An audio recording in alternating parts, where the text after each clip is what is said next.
Money is a tool, not a scoreboard. We've all seen those people who treat money like a high-score leaderboard. They flash the watch, they post the car, they obsess over the number in their banking app like it's validation for their existence. But here's the paradox. Those are rarely the people who end up truly wealthy a decade from now. First up, the very first sign isn't about how much you make, it's about how you think. It's a subtle shift in your relationship with cash.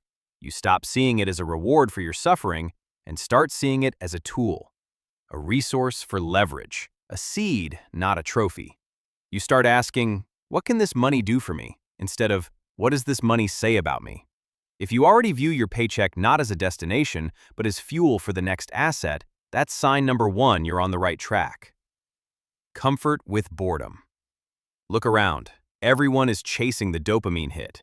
The constant scroll, the breaking news, the instant gratification of an Amazon package arriving in 6 hours.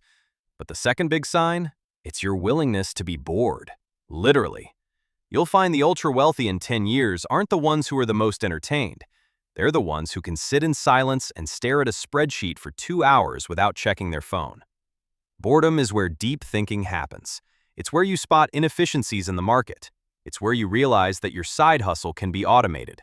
If you can read a 300-page annual report without wanting to throw your laptop out the window, or if you're okay with deleting social media for a weekend just to think, you're building the mental stamina that most people lack. Unreasonable curiosity. Here's the thing about the next 10 years.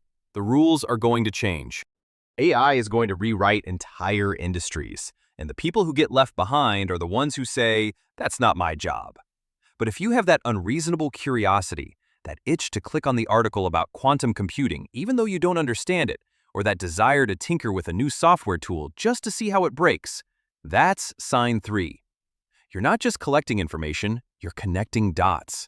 You're the person at the dinner party asking the engineer about his workflow, not to be polite, but because you're genuinely trying to understand the architecture of how things work.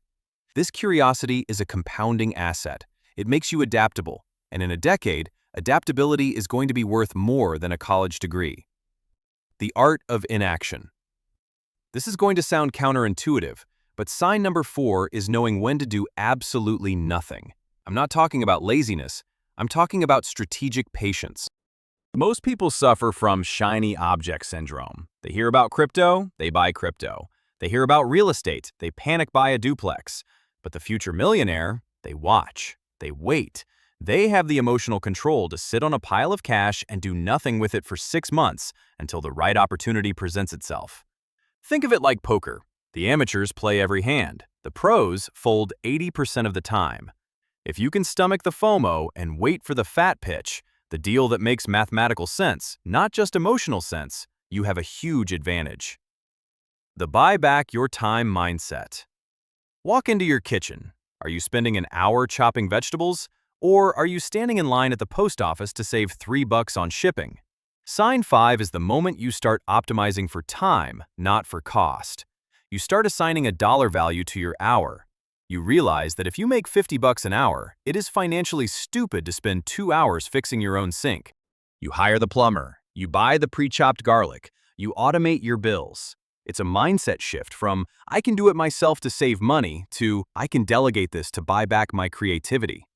This is hard for people who grew up with scarcity, but if you're already calculating the ROI on your time, you're scaling yourself. You're turning 1 unit of you into 10 units by outsourcing the mundane. Active listening. Let's be real, most people aren't listening. They're just waiting for their turn to talk. But the 6th, and arguably most powerful sign, is that you are a terrible conversationalist. Not because you're boring, but because you ask too many questions. You listen for the nuance. You listen for the problem hidden in the story. The woman who is complaining about her software bugs? You hear a potential SaaS startup. The friend frustrated with his lawn? You hear a landscaping subscription service. When you listen to complain, you hear opportunities.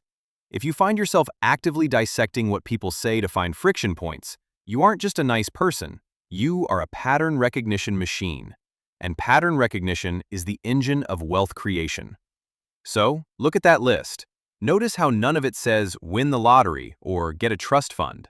Wealth in 10 years is a behavior, not a birthright. It's about patience, curiosity, and how well you manage your own brain. If you nodded along to these signs, you're already ahead. Hit that like button if you saw yourself in this video, and subscribe.